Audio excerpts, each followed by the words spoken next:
Welcome, everybody. While everybody comes into the room, we threw up a poll question around today's topic. What is your TikTok knowledge level? Everybody could go ahead and vote. Mariah, why don't you go ahead and let's post our results. Let's see. I know the basics, but mostly there to observe is our biggest area. We're thinking of starting an account is the second largest area. What's TikTok? We'll probably learn a lot about TikTok today. Okay. Well, hello and welcome. I'm John Minnick, conference producer at Reagan Communications and PR Daily. I'm thrilled to welcome you all to Supercharging Video Storytelling for Employees in the TikTok Era in partnership with OFC. Before we get started with our program, some housekeeping notes. If you run into any technical issues, you can use the chat function at the bottom of your window for assistance. Additionally, please use the Q&A function to ask our speaker any questions. Again, chat function for technical issues and Q&A function for question on today's topic for our speaker. There will be plenty of time at the end of today's session for questions.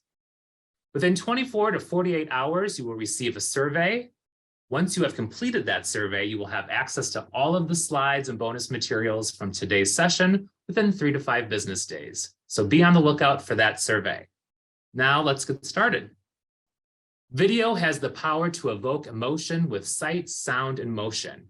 With video, you have the ability to deliver key messaging via short snippets that keep employees informed, engaged, and wanting more.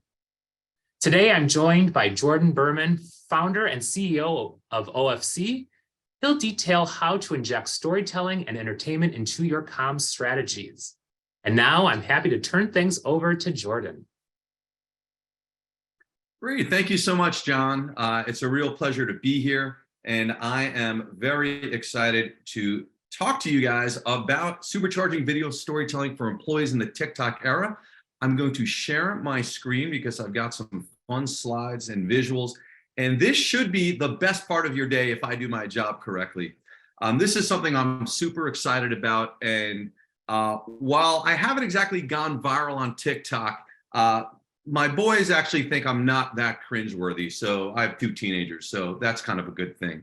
I'm going to be talking about a couple of things today. I'm actually going to start off with a quick background on myself and OFC, and then I'm really going to get right into it. I'm going to talk about this phenomenon of the digital coffee break and how employees are consuming all of this video content, both in the office environment and remote and hybrid. I'm also going to talk about the 4 key video formats and how you might approach them as a strategic and creative part of your overall communication strategy. I'm then going to dig into the production stages, and we're going to look at pre-production, we're going to look at production and post-production. So in a sense, you're going to kind of get a little bit of a film degree. Maybe this is a little bit of a master class, if you will. So I'm going to help you unleash the inner Steinberg or Spielberg, I should probably say. In any event, we're then going to talk a little bit about distribution and really how to get the most mileage out of your video content. And then finally, measurement, right? It's one thing to have a great video. It's another thing to have a really effective video communication. And so measurement is really going to be where all of that ROI story can be told.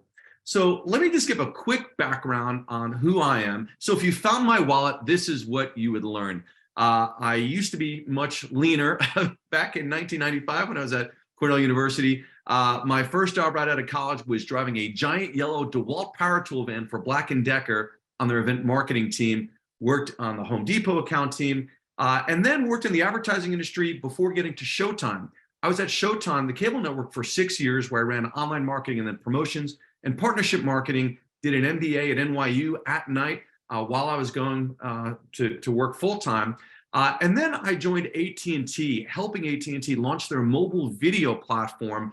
And we're talking just before the iPhone. So between 2006 and 2010 is where AT&T launched 3G and really got into mobile video, which was the precursor to what you're seeing, where a majority of all online video is actually happening on the phone.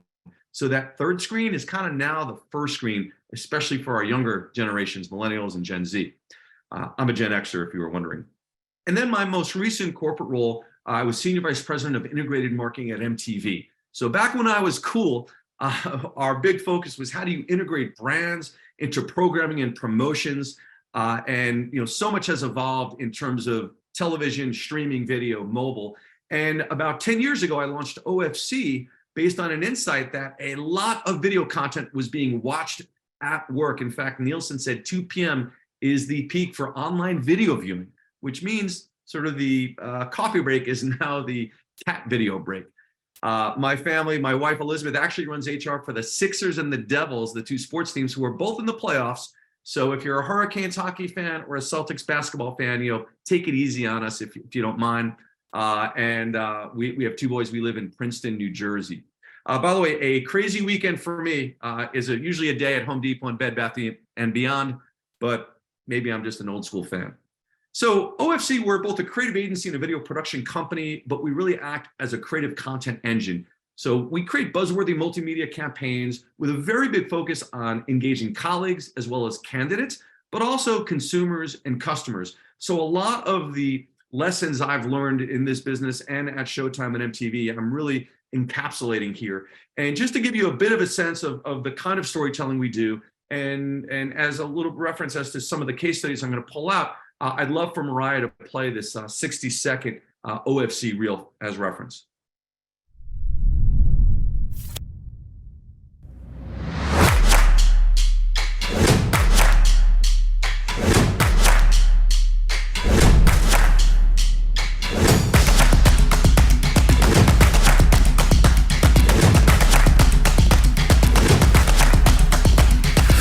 Pigeons. What?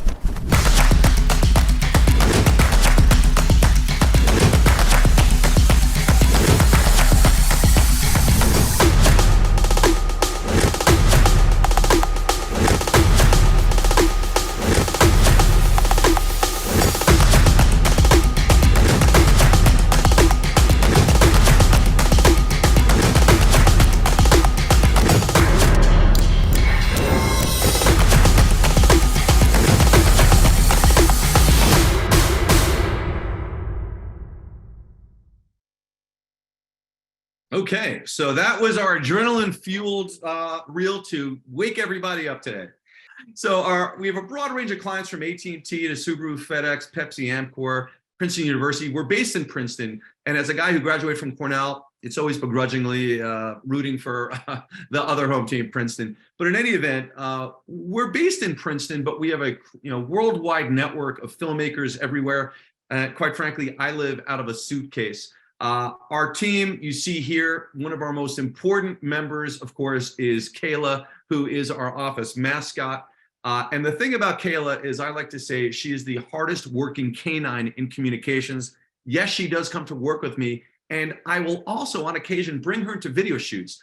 So we have found that some of the executives, if we are filming in our office studio, although most of our filming is at our client offices, actually, sometimes they get a little bit tense. And if they are a dog lover, we find this out before, we will occasionally bring in Kayla, who kind of acts as our interview therapy dog. Because anytime you've got an executive who thinks this is so critically important, I've got to nail this presentation, they'll look over to Kayla, who's just like, not really a big deal. It just sort of, brings everybody that kind of comfort level. So one of my Jedi level tricks today is, if you're allowed to have dogs in the office and you have a very quiet dog, that can sometimes bring out the best in an interview subject, but only use that sparingly. Kayla is a highly trained communications canine. In terms of the services, we do everything from media and message strategy to creative ideation, writing and design, production and post-production, and measurement and optimization. And when my in-laws ask me, Jordan, what do you do exactly? I kind of just say, we're a creative Swiss Army knife. So we'll create a lot of video content, but it's really coming up with big ideas that get translated to the right media that can engage your audience. And that audience may be corporate employees and management employees, or it may be frontline employees in factories, in trucks, out in the field. So we think it's really important to come up with a creative strategy and then really develop the content that is most appropriate for the channels that engage all of your colleagues, not just those in front of a laptop. So I'm going to get right into the digital coffee break. So the idea is that, I love saying, are you working hard or hardly working? But throughout generations, we have always taken coffee breaks. We have always had that time to kind of decompress during a typical day. The difference in the modern era is that the cat video has conquered the coffee break. In fact, when we look at some of the research pre-pandemic, this is what we saw, that employees watched 77 minutes of non-work related video a day. That's when we were in the offices. In fact, JCPenney did a study. They said 4.8 thousand JCPenney headquarter employees in Texas watched 5 million YouTube videos in 1 month. Netflix did a study. They found 37% of employees watched Netflix at work. Now, again, that's pre-pandemic. Well, where are we now? Well, maybe you would say TikTok has taken over tea time. By the way, the young lady on the right is Charlie D'Amelio, who has 150.5 million followers. So if you're looking for any dance tips and techniques, Charlie is the woman to go to. Now, when you look at some of the recent research, adults spend about 1 hour a day on TikTok.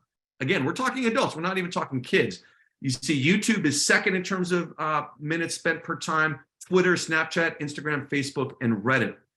Again, TikTok has really sort of eaten the media ecosystem. You're even seeing Netflix suffering from a loss of viewership. And a lot of the reason why is because of this idea that you don't have to choose. I don't know about you, but if I'm going to sit down and watch something, it might take me a half an hour to get through every app, whether it's Amazon Prime or Netflix or HBO On Demand or Hulu. But with TikTok, it's just there. That For You page is just a constant scroll of videos, and their algorithms are so good. That 5 minutes you say you're going to watch video usually turns into 5 hours. Now, when we look at social media thriving in the hybrid era, we see that 77% of workers use social media at work. And an average employee spends 12% of their working hours using unproductive social media apps. So again, this idea that, hey, back in the day, we'd stop by the water cooler, we'd chat about a fun TV show or a sports game, or if you were so inclined, going out for a cigarette break. The idea is that we're still taking those breaks. We're just taking digital coffee breaks. Now, not only is social media such a huge component, but video dominates social media time.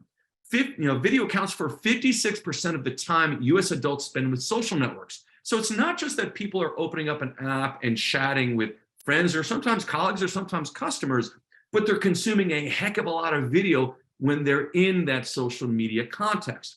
In fact, time spent on video rose 9% from 2021. So when we think about our hybrid employees, they are consuming a lot of content both in the office and when they're working remotely. So what is the key takeaway? You better be interesting.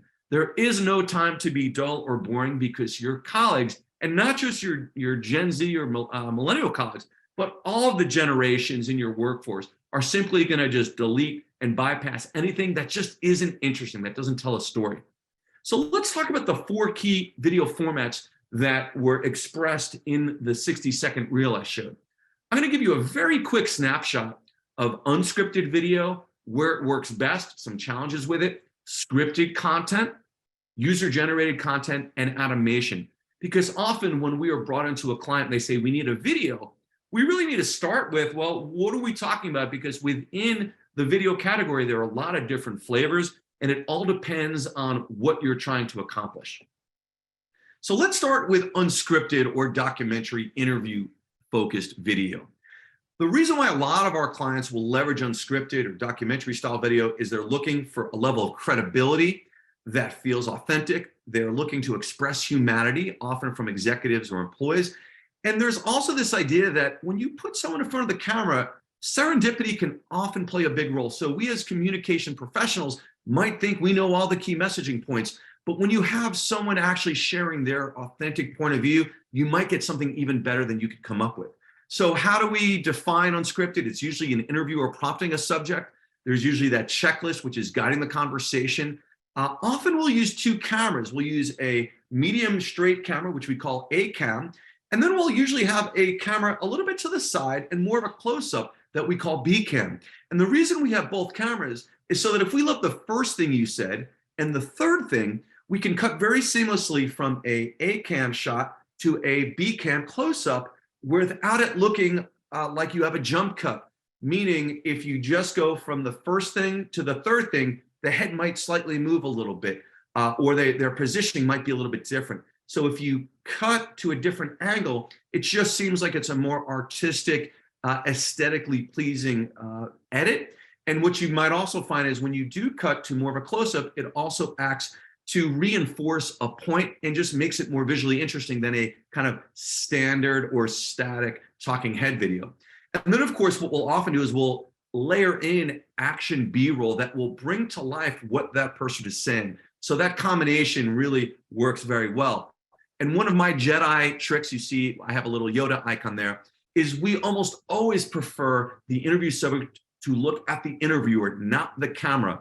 I often call the camera the unblinking eye of death. When you're looking at a piece of glass, it doesn't smile back, it doesn't nod, it doesn't encourage. But when the interview subject is talking to another human, there's a much more high chance that they're going to be a little bit more relaxed and they're going to show some of that emotion because they're kind of, in a sense, mimicking or mirroring what they're seeing. And then what that also does is if you ever want to really drive home a point, you could then have the interview subject look at the camera and say, I hope you guys are listening, or you guys did a great job. And it creates this sort of little pop of excitement when the interview subject sort of breaks the third wall and kind of looks directly at the camera. Of course, if you're talking directly to an audience and you want to kind of give a specific message that communicates that, then you might want to have the interview subject talking to the camera. We're going to show you just about 30 seconds of a sample documentary video. So Mariah, if you could run that for about 30 would be great. I think core technology today is table stakes for any successful CPG company. For us, it's about how do we lead in that space? How do we become best in class so that when we're at the table with our customers, we've got an advantage because we've got a capability that our peers don't have and a process and a way in which we can get innovation or sales initiatives to market faster. Our end-to-end technology deployment delivers precision. And Mariah, you can pause on that and we'll go back to my presentation. So that's one example of kind of documentary storytelling, but I also going to have Mariah serve up the next clip because that first clip is very documentary focused, right? Interviews, some B-roll. But one of the things we love to do is also create what I call cubicle-sized reality TV, where we will actually create some type of reality competition. It's still unscripted, but it's kind of directed. And for those of you that think reality TV is real, I'm sorry I have to break it to you. As a guy who worked at MTV, it is so not real. You're taking really non-actors and putting them into kind of massage situations. So Mariah, if you could play this next one, which is a trailer for a video we did. I'm Jim Nuzzi, Executive Chef for Olive Garden. Before me stands a senior member of the Olive Garden executive team, challenging a current champion for the title of Ultimate Chef. Both of them reaching for the gold tongs of victory. Today, I'm wearing the pants. You will never take my freedom! Yeah, I've seen Jay in the hallway with his fancy slacks. I'm from Michigan, home of the Motor City. I think I flew over Michigan once. In Mexico, there is an ancient legend about Las Pinzas de Oro, the golden tongs. They were stolen many centuries ago by a strange Italian man. 100% chance of winning. Vern's chances of winning, not so good. I wish I could say I was going to take it easy on her. Keith is going to get a culinary body check. Buona fortuna. After careful review, I have no choice but to award the gold tongs of victory to... Do you really think you get this golden tongue from me? Ultimate Chef, Olive Garden. So I'm going to go back to the presentation here. And the really interesting thing about this Olive Garden project is that originally Olive Garden came to us and said, hey, we're rolling out a new menu and we need to explain to 100,000 employees, including servers and cooks, how to prepare these new items and talk about them. And initially they said, hey, would you just have our executive chef kind of lecture about the recipes? And we said, only if you want to put people to bed. What we'd rather do is create a culinary competition show that feels like something you'd see on Food Network, because obviously your employees love food, they love hospitality. So we actually took the test kitchen chefs and we had them compete. And of course, we always had someone make a mistake that was common and they were, dinged in the final testing round. And then the second season, the executives wanted to face off against the test kitchen chefs. So we'd like the head of HR, the head of sales, the head of marketing compete against the chefs to reinforce the idea that if you just follow the recipe, you'll make delicious Italian food. And this thing became a hit. We even created an employee recognition program called Ultimate Chef, where once you passed certain levels of certification, you got a chef's hat, the toque, as we call it. So we just had so much fun. We did 18 episodes of this short form video series, one of my favorite projects. So Scripted is really about when you want precision, when you want control, and when you want speed. And sometimes we know, hey, we have a little bit of time to get something out and we have to be super precise. You're going to want to go scripted. And that means either having a teleprompter with executives or employees or hiring actors. And the keys are, you want to make sure that that written script delivers the message. Non-actors must practice. How many times have we gotten an executive in front of a camera and they go, okay, what am I doing here? And you're like, oh, you didn't review the script? They go, no, I have no idea what I'm doing. And then you play the teleprompter and then you spend the first 30 minutes of them editing the script. Of course, we try not to have that happen, but we know how busy executives are and employees. But the key is if we can get our non-actors, meaning our executives or employees, to practice, it's going to easily cut your time in half. You also want to make sure, why do we use a teleprompter? If there's a specific script and you want to maintain the eye line. I've had executives say, no, I just want to read it off my laptop. The problem is if you're reading off a laptop, you're not looking at the camera, you're looking to the side. If you're trying to maintain eye line with the camera, it's usually best. Now you can move the teleprompter if you don't want them looking straight at the camera, but we found that that tends to be most effective in scripted content. The other piece, what we'll do is, it's not just about potentially hiring an actor to be in front of the camera. We almost always really want real executives and employees of a company to be on camera. But what we'll do is we'll often hire a professional voiceover artist, and we'll match that voiceover script with action footage so that it's really dynamic. And one of the things you should definitely keep in mind, and really through all of this, is really ensure that we're being very inclusive and that we're a mirror to our audience. So there's a diverse array of voices. If you're just using guys' voices, guess what? You're probably not doing it right. You really want a mix of folks. My Yoda Jedi trick is read scripts when writing to sound natural. There have been plenty of times where we might get an initial draft from a client, although we will often create the drafts. We're copywriters as well. The challenge is when a client, a communications professional, or a subject matter expert from, say, HR or sales or IT, when they write a script, they're writing it with the written word in mind. They're not writing it for the spoken word. So really ensure that you're reading your scripts out loud, because that's going to be the litmus test that will answer the question, does this work? Does this sound human? Or does this sound like a press release?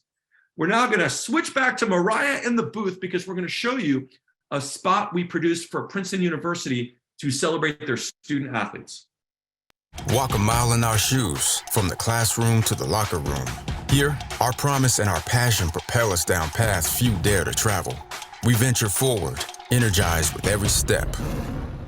We defy convention in defining ourselves, pushing to achieve, serve, and lead at the highest level. With teammates, teachers, coaches, and classmates at our side. Together, we are Tigers. Together, we are Princeton. By the way, Arlie just reminded me, May the 4th be with you. Yes, so these Jedi tips are clearly on point. So we just went over scripted. Now let's talk about our next area, which is user-generated content, or UGC, aka selfie videos. This is really where you want that authenticity. You want participation. You want your colleagues to feel like they're a part of it. And of course, you want some cost savings. We don't always have big budgets for every project to bring in a professional crew, right? So the key with user-generated content, it's really about, you got to provide instructions around the message and the format. If you want vertical videos, make sure you tell them vertical. If you want horizontal, make sure you tell them horizontal. You got to give them the right information. Don't just ask people to submit videos because they're not really going to know what the heck to submit. And this is really where employees are capturing and uploading their clips, which also means you got to be very clear on how do I get this video off my phone? Because guess what? If you're shooting in 4K or HD, you're going to have a big clip. Not everybody knows how to submit a video from their phone. So you've got to be very specific about how they do that. The other piece is recognition and prizes can really, really help. So if you want to really kind of generate some excitement, ensure that there's something in it that, hey, your video might appear during the town hall, or we're going to give, Starbucks gift cards to the first, 10 video submissions, whatever it is. The other piece is competition can really raise the stakes. We once had a program actually with Olive Garden. It was all about showing a winning spirit. And we asked a couple of, we asked one region to kind of, upload some videos, and we just sort of got, a so-so amount of videos. And we said, let's kind of spark some competition between the regions. We got like 343 videos out of about 800 locations by really getting people excited, like, hey, we can do a better video than the restaurant, in the town next to us. So anytime you can kind of stoke the flames of competition, people just love it. And there's always that one guy or gal who's in a department, in a region, who loves making videos and is a crazy poster on TikTok or YouTube.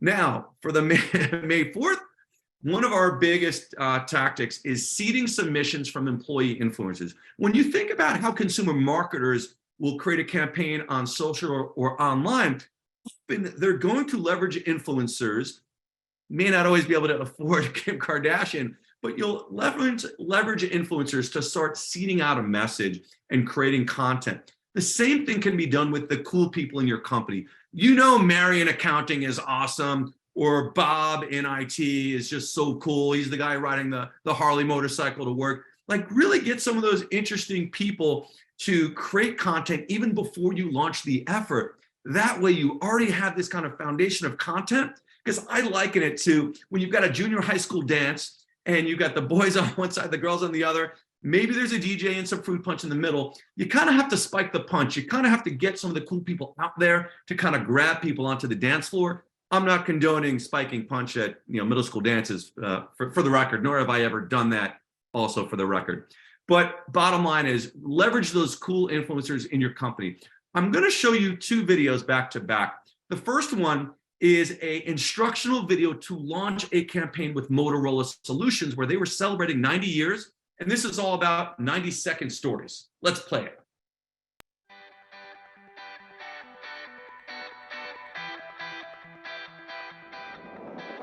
Motorola Solutions is turning 90, and it's your turn to celebrate. With stories at the speed of life. We're kickstarting a movement to share how we help people be their best in the moments that matter. We're living in real time and innovating in prime time. That's the reason why we need you to give us 90 years in 9 seconds. Every member of the Motorola Solutions faithful is invited to submit a 9-second career moment that matters to you. It's time to share your Motorola Solutions spirit in a 9-second story. It's time to paint your unique point of view in video pixels. It's time to capture your career chemistry with the click of a cell phone. So get ready to unleash that inner Spielberg and share your 1, 2, 3, 4, 5, 6, 7, 8, 9-second story. Be sure to follow the 3 L's to level up your clip. Light, listen, landscape. A video is only as good as what we can see. So get out of the shadows and shine some light on your face. Then press on the screen to lock in focus for a sharper picture. We want to hear what you have to say, so speak in a clear and confident voice. Just avoid any extreme close-ups, because this ain't the Blair Witch Project. Be sure to position your phone horizontally in landscape mode, not in vertical portrait mode. Hold your phone steady with your fingers clear of the lens and microphone. And turn on the airplane setting to avoid interruptions from text and calls. Now that you got video skills, it is time to share your story on Google Drive. Then watch your colleagues' clips come alive. Vote for your favorite stories to recognize the rock stars around you. Tune in each month for new topics to choose. Then capture 9-second Motorola Solutions moments of truth. Now, the funny thing is someone had mentioned in the chat, hey, that's an iPhone, not a Motorola phone. Motorola spun off their division for handsets, sold it to Google. So actually, Motorola Solutions is a completely separate company, so it's okay we didn't use a Motorola phone. Now I'd like Mariah to play the next video, and I'm just going to show you about 30 seconds of it. These are some of the actual submissions. We started with the CEO, actually. So I've been with the company 6 months. 2 members of the board come see me. They say, you're the new guy, what do you think? I said, the strategy is flawed and the leadership is weak. The rest is history. A leader's advice to me. When I was doing interviews for Motorola in 2005, they put me up in this really cheap hotel near the office. It was a terrible place. Then they gave me the wrong address of the building for the meeting the next day, and I was driving around Basingstoke for ages, and based on what I saw, I nearly turned the car around and drove back to the airport. I joined Motorola. I developed the NYCTA CAD system. My first day driving to the Brooklyn customer site, I went by a bombed out police car and the shipyard where they had mass murders. Crazy. We got the job done. I got this plaque. So I'm racing to the airport to make it to a conference when Greg calls and says, can you come back? I flip a Yui, walk in, and he promotes me to head M&A and security. Sometimes it pays to be flexible. 847 West Harrison Street in Chicago. This is where it all started 90 years ago. This spot's changed a lot in 90 years, and so has Motorola Solutions. And Mariah, my first year at Motorola, I had the chance to work with a number. And by the way, yes, someone in the chat did remark, I didn't actually see that guy did the vertical versus the horizontal. So people don't always listen, but that's okay. I'm sure he got ribbed by his colleagues. So by the way, funniest thing is I'm actually filming the CEO, who by the way is from New Jersey, even though they're based in Chicago. And he says, I could do a 9-second video, which was really a bit of a challenge, right? It's almost more of like an elevator pitch for a story. And so he does his story. He goes, hey, what was that? Was that like 9-10 seconds? I go, that was about 35 seconds. He goes, what? So we actually had to help him deconstruct his story. But this was a lot of fun because initially Motorola was thinking, hey, we'll have people submit a written story about their moment that mattered. And I said, is this about the last 90 years or the next 90 years? They go, the next 90, really? So let's use this thing called video. And it worked out great. We got just dozens and dozens of videos. The next piece that we're going to talk about is animation. And often these are used as explainer videos. Why do we use animation? They can be a lot of fun. There's so much room for creativity. It's really good for complex topics. Now, I'm pretty good at gesticulating, but sometimes you actually need some drawings, really seeing how things interconnect. And then, of course, you have a lot of control because animation is, for the most part, scripted. So those are a couple of reasons why we use animation. And the key is, the written script delivers the message, usually as a voiceover or text. By the way, we always say you got to start with a great script before you even get into the imagery. So you always want to start with the script first because a video is only going to be as good as the narrative. The style frames and storyboards will deliver the aesthetic. So once you lock in the script, then you want to get into the style frames, which is kind of the look and feel of it, and then the storyboards. But the key is that's where you're going to be making any core changes. Once you get into the animation, there's a lot of work required, and it's much more time consuming and expensive if you're making lots of changes when it's already animated. So really ensure that the script is great, ensure that you give all the major visual feedback on the storyboard before the animation happens. And of course, you can always tweak the animation, but you really want to finalize that narrative. So our Jedi trick is personalized with characters, branding, or voiceover. There are definitely a range of animation options. There's off-the-shelf animation, like software from a company called Beyond. And then, of course, there's custom animation. And we do the whole range of it. We have custom animators and graphic designers and illustrators, but we will sometimes use these off-the-shelf software if maybe the budget's small or we just need something really quick. The key, though, is you can always add a level of customization. So put your branding in there. Make sure the colors are there. Personalize the characters. Make sure the voiceover really speaks in the voice of your company. So those are really some things you can do to kind of make them feel great, because you don't want the same looking animated video over and over and over and over with some of these off the shelf pieces. Otherwise, people just their kind of eyes start to glaze over. Mariah, if you could just show maybe 30 seconds of this AT&T animated video would be wonderful. This is for their cybersecurity division as an animated explainer video.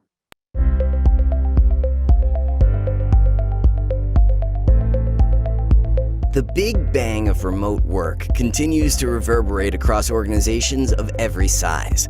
Employees now collaborate with colleagues and customers by connecting from many types of devices and from virtually anywhere on Earth. The ability to support users working from anywhere greatly widens the pool of Mariah, talent we can move and on may to the improve. next slide. Thank you again. That was just a little bit of a taste. Let me share my screen again. And so after animation, the next and actually last bucket is really about combining formats for maximum impact. Meaning you don't just have to say, we're going to do an unscripted interview. You don't just have to say, or we're going to do animation. A lot of times what really works best is if you want to combine kind of the authenticity and humanity of seeing humans, seeing your colleagues, but maybe they're explaining something that's a little bit technical, or maybe it's a reorg, not that there have been any of those recently, and they want to kind of talk about something that might be a little bit complex, then you could layer in some animation. You could layer in B-roll, you can layer in graphics. So really think about these different, these 4 different formats as kind of, and how can you bring them together to create something really unique? And even if we're collecting employee generated content, what we'll often do is we'll collect that content and then we'll typically edit them, put them together into like a mosaic that reflects the faces and voices of the company. And we'll do that by editing some of the clips, by adding some animation and title cards, by putting in some music. And of course, sometimes we'll also just sort of repost some of the individual videos, but some of the best videos are where we might take some employee generated content, mix it in with content, from executives, and then layer in some graphics, animation, and some awesome music. Now, the other tip I want to share is you really, really, really want to reflect the faces, voices, and tastes of your audience. It's very easy to just use off-the-shelf solutions where it's like, all right, we're just going to use, this kind of very basic music that's very vanilla, or we're going to just go with this kind of male voiceover. You have to really think about, how are you reflecting your organization and your consumers as well? So anytime you can ensure that your content, the people that are cast to be in front of the camera, that they are representative of your whole organization, that's key. Because I'll tell you, we've done so much work around DE&I. I've been to client shoots where they may say, hey, here are the 5 people going to be on camera. And listen, I'm a white dude, but if I see 4 white dudes, I'm going to kind of say, hey, I don't know if this is the best way to really be a reflection of the organization and the full organization. So really be mindful about bringing in the spectrum of people, and not just gender and color, but really experienced departments. You don't want just a bunch of people from finance or just from sales, unless it's only for finance or sales. So really think about, and also people of various abilities. So again, really think of video as another way to express your inclusive culture. It's just so darn critical. Now I'm going to get into production stages, and this is going to be kind of a quick highlight of, hey, what do you really want to be thinking about in each stage? Then we're going to hit distribution and with measurement, and then we're going to have plenty of time for discussion. Timeline. I love to answer the question, hey, how long does it take to make a video? I say, if I had my magic wand, which by the way, it would be a 4-color Bic pen, which I still use, thank you very much, it would be a 6-week calendar.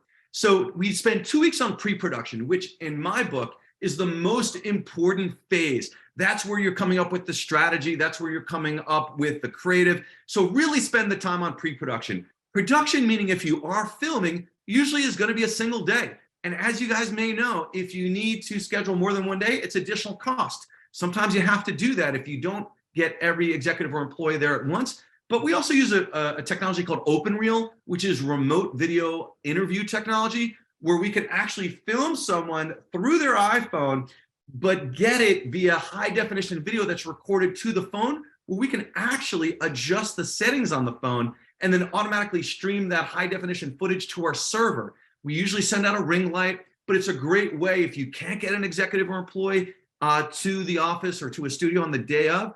OpenReel works really well, and we license their technology. Post-production, I like to say, hey, let's give it 2 weeks to go to the rough cut.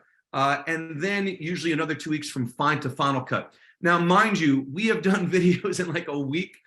We've had people say, we've got a town hall and we need something great. Okay, of course we're gonna hustle.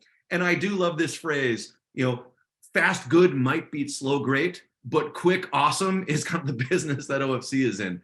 So when I think about the production stages, I think, all right, what's gonna happen in pre-production? You've got to come up with a great creative concept anchored in the strategy, anchored in the business initiative. You got to identify what your budget is. What is the key messaging? Make sure that you've got both the talent and the crew. The crew is going to bring the cameras and the gear. The talent usually going to be your executives or employees. Make sure you lock down logistics. Where are we filming? What is the schedule of the day? Make sure you give your crew 30 minutes for lunch. Otherwise, they will rebel against you. You don't want to hear their stomachs growling over the interview subject voice. And make sure you really go over the review process. We always do 3 rounds of review: a rough cut, a fine cut, and a final cut. But we also do multiple reviews of the script, of the shot list, of the storyboard, etc.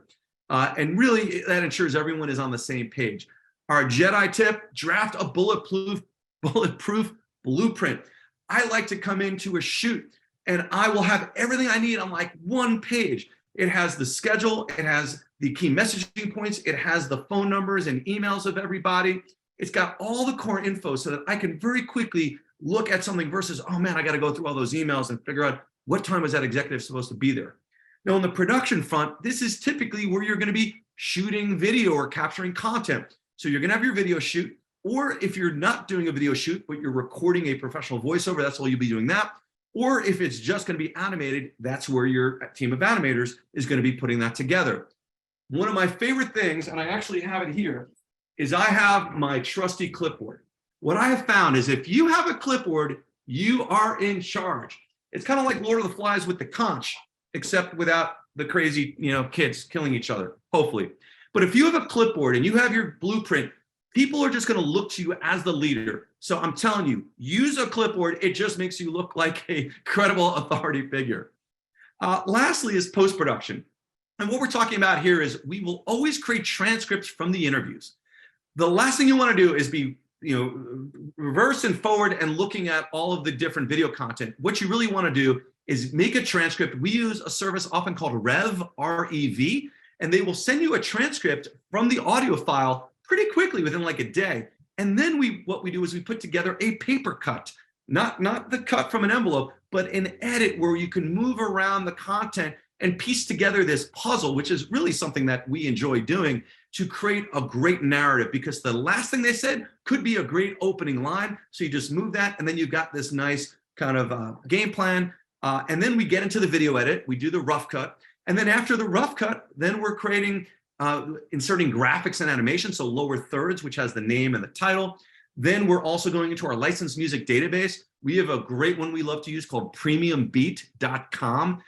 Tons of genres. I mean, you could have so much fun through that that site. And then, of course, again, rough, fine, and final cuts. Our Jedi trick: sound is equally important as sight. I know a lot of times you think, all right, we just need a camera. You want to make sure that you've got a microphone. You want to make sure that you're in a quiet place, because if you were to play the movie Jaws without the music, not so scary, huh? You put that music on and it is a completely different experience. So you absolutely want to leverage that.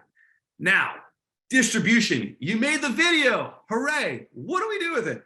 Well, you really want to look at it from both an internal and external perspective. You want to promote that video content to both colleagues and candidates. And if you're creating marketing content, to your consumers and customers. So really think about all of the different touch points. Be thinking about LinkedIn and job boards, social media. And by the way, even if you're in internal communications and you're focusing on employees, a lot of this content can get extra mileage if you put it out there for candidates on your LinkedIn, on Glassdoor, elsewhere. So think about how can you create content that's not only inspiring to employees, but also to job candidates. Career site and job description, Slack, email, internet, premiums, podcasts, digital and physical signage, articles, blog posts, FAQs, internal and external events, and premiums and collateral. There are so many ways to leverage video. Do not just create a great video, stick it on your internet. I've never heard anyone say, yeah, we broke the internet, it was so popular. You really want to make sure you bring the content to where people are and promote it. In addition, make sure that you're mirroring the media habits of your audience. If most of your colleagues are in front of laptops and big terminals, great, go widescreen. But you also want to know that, hey, maybe you have employees who are going to a break room and there's a big digital screen and there's no audio. Make sure you've got animated captions. Or if maybe you're really talking to people and they're primarily using their phones, you might want to think about going mobile and vertical. Why? Because cool dudes like that with sleep tattoos are going vertical. 66% of US adults say their smartphone is the most used device for digital videos. So a majority of people are watching the video on their devices. 90%, when you think about users, you have to 90% of vertical video ads, but only 14% for horizontal ones. So if you think about your corporate communications, almost like as an advertisement for an initiative, you're trying to get someone's attention on something important. Well, you might want to take a nod to what's happening in the advertising world and realize that people hold their phones vertically. And as you're seeing with Instagram Reels and YouTube Shorts and TikTok, the world is going vertical. So really think about that. And of course, your candidates, your job candidates expect video. So for those of you in the talent acquisition area or employer branding, you really need to build that employer branding on video stories. We have a client called Remitly that has a really amazing business where they help immigrants send money back to family and friends in their home countries. So we're developing video content for their website, for their LinkedIn, for their Facebook, for their Instagram, for Glassdoor, and of course for YouTube and beyond. So really look at all of your media assets, those that you own, like your website, those that are kind of more earned media, like your social media, and even, of course, your paid media, where you want to get this content out there. The last piece I want to talk about is measurement, and then we're going to go to questions. So when you think about measurement, I like to look at it like leading and lagging indicators. So leading indicators, that's really how people consume the video content. So if it's view count, it's total number of viewers. If it's engagement, it's comments and likes. Play rate, number of viewers that clicked play. If it's watch time, did they watch 30% of it, 100% of it? Social shares, are they forwarding it? Clicks and click-through rate, are they taking some kind of action? And then, of course, conversions, are they taking an action? So if you're promoting a new 401k plan, are people clicking to learn more, sign up for benefits, whatever it happens to be, signing up for training. So these are the things that really are very directly related to consumption and interaction with the content. However, there's got to be another level, and that is really the lagging indicators. What do you want people to know, feel, or do? And this is really goes back to the strategy when you're in the pre-production, which is, hey, if we want just people to know about something, maybe you're generating awareness. Maybe you want them to feel good about something, maybe about a transformation, about a merger and acquisition. Maybe you want them to do something, that adopt new habits. This is where you might need to use your organizational health survey. This is where you're going to need some input from your colleagues from a measurement perspective, because what people know could be based on, are they passing a test? Are they certified? Feeling is, hey, how do they feel about a certain topic or initiative? And then are they actually doing something? So I'm going to take some oxygen, and I am now going to pass the mic to John, because I know that there are some questions and I'm happy to answer them. And of course, my email is Jordan, Jordan @ofc.tv, like Michael Jordan. And I'm always happy to take questions. And obviously, if there's an opportunity to collaborate, that's awesome. John, what kind of questions do we have out there?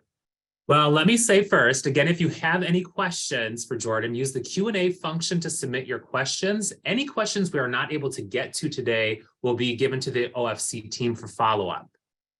So we have a couple of questions that are very similar here. I have an executive who gets very nervous on camera and often sounds robotic. What are some ways I can get him to loosen up and sound more human? And along with that he sounds more authentic, or they sound more authentic and not scripted? Yeah, there are a couple things you can do. I mean, number one is really ensure that as much as you can, that executive's team has really prepped him or her. Because if you have an executive come in and she does not know why she's there or what she's filming, she's already going to be on defense. he might already kind of be, wondering, wow, I haven't even prioritized this. So number one, if you can get that script or those talking points to the executive so that they know what they're doing, you're going to start great. The second thing you could do is make sure that if you're interviewing the executive, that they're talking at another human being. And if you're that human being, I know it might be a senior executive, realize that, hey, they're might be a little scared. They don't want to come off as bad. Maybe they're not an incredibly charismatic presenter like John. We don't know, right, John? So I think the key is going to be make sure that instead of them looking at the camera, which is kind of awkward and unnatural, have them looking at a person and have the director, the interview subject, either be someone that is trusted by them or bring in a professional director. So I do a lot of interview directing, as does my executive producer. And sometimes when you have a third party who's not an insider at the company, they can kind of ask questions that maybe the colleague wouldn't. Also, if that executive gives an answer that I know isn't right, because I'm not an employee, I could kind of dig in a little bit more. I could say, hey, talk to me as if I've never worked for your company because I haven't. Or, hey, I like how you said that, but we also want to get a little bit shorter or briefer. It's kind of tough when you're a more junior employee telling the CEO they're not a great presenter. But if you're a third-party producer, you often have a little bit more leeway as a video professional to kind of give them a little bit of constructive feedback, but in a really gentle kind of ego massaging way. And I think also letting them know that, hey, we're going to get this much footage, we're going to edit it down to this much. So you are going to sound flawless. That's really going to be key, because if they feel like they have to say it right, they're going to have all this pressure, just let them know we're going to capture a bunch of stuff. And I'm going to give you one more Jedi trick, which is we'll often have the cameras rolling, we're capturing content, and then we're filming it. The executive kind of feels uncomfortable or thinks that they kind of messed up. I might just say, hey, forget about the camera. Just tell me again, forget about the filming. I was just curious. Why are you so excited about that? I've gotten so many amazing and very human and authentic responses from executives when they kind of think we're not filming. I didn't say we cut. I'm just saying, just tell me, forget the camera. Just tell me. They'll often just open up and you're like, got it. And they go, got what? I'm like, you just delivered it perfectly. And they're like, oh, okay. So I think those are a couple of good tips, John. Okay, how do you plan for B-roll for unscripted interviews? Do you plan it after you get all of the interview content and find the exact video content you want to use, or do you go into a project confident in the interview content you will receive and plan the B-roll in advance off of what you assume your content will be? That's a great question. We love to first really get the narrative, get the story, because what is B-roll? B-roll is just a tool to bring the story to life. So if you don't know the story, you're just shooting in the dark, literally. So if possible, if not, we'll just capture a broad range of things that are in alignment with the messaging. But typically you've got your outline on key messaging. And if you've conducted the interview, you already know the key content. So if someone says, yeah, that time I was driving this truck and making a Pepsi delivery, hey, we know we need to see a big tractor trailer truck making a delivery with Pepsi product. Let's get that in on our shot list. So ideally, you have the interview done or you have the messaging, and then from there, you're already plotting out and diagramming what B-roll will pay off on that particular message. How do you bring new people to the table with submitting content self-nominated for videos at work? We're always having the same people. Yeah, the key here often is we'll work very closely with like our HR business partners or our department heads. And they really have their finger on the pulse of who's doing what, who's creative. And we'll often work with them to encourage people. Because we've had incredible things happen. When we did a project for PepsiCo, we had a truck driver who, for the launch of Life Water, the sophisticated water brand within PepsiCo, this guy created a rap song about Life Water and how awesome it is. And we heard that this guy produces, hip hop tracks in his home studio. So we actually had someone kind of say, hey man, would you be interested? And you could see the video before it launches. He created this killer song. It became the soundtrack for this video and people just loved it. So really, understand who are closest to your colleagues and really kind of leverage them to ask people and invite them and really just make it fun. And, some people, are not going to want to be on camera. And that's okay. You have to respect that. But often we'll say, hey, you know what? How about you join a colleague on camera? A lot of people are much happier to be on camera if a work friend is on camera with them. So that's a great technique to get those hard to get people on camera. Bring a friend. I think we have time for one more question here. Can you talk about what situations and messages are best shot with your subject looking directly into the camera versus looking off camera? Got it. We love to use off camera when we want the viewer to feel like they're witnessing a conversation. And that's a lot of the time, like 90% of the time. We love this idea that you're watching a video and you don't feel like you're being lectured at. You don't feel like you're being sold. You just feel like you're kind of a fly on the wall. Maybe you're in the coffee room and you hear two people talking and you're kind of watching in. Now, if we really want the message to be kind of like, hey, I need to communicate to you, colleague or employee, maybe something happened in the organization, maybe you're wishing someone a happy birthday or something like that, and we want it to feel more direct, more kind of one-to-one. Maybe there's a restructuring going on and the executive is talking about, this was a really hard decision for me to make because you are such an important part of the organization. So anytime you're kind of addressing an employee directly or group of employees directly, have them look right at the camera. But otherwise, again, 99% of the time, it's always better for the interview subject to be talking to a human. And this idea that you're feeling like you're watching a conversation that feels more authentic, that's usually the way to go. And again, if you are using the speaking to an interviewer, you can always have them look at the camera. And I love to do that at the end, which is like, stay curious or keep up the great work. Like that moment where they go, yeah, so that's why this is an initiative so important. Hey, keep doing what you're doing. We really appreciate it. It's like, wow, he just spoke to me. He knows me. He loves me. Well, that brings our time together today to a close. As I mentioned, any questions we didn't get to during the session today will be given to the OFC team for follow-up. As a reminder to our audience, you will receive a survey within 24 to 48 hours. Once you respond, you'll gain access within 3 to 5 business days to the slides and bonus materials from today's session, so be sure to take that survey. On behalf of Reagan Communications and OFC, thank you for attending today's session and have a great rest of your day. Thanks, everybody.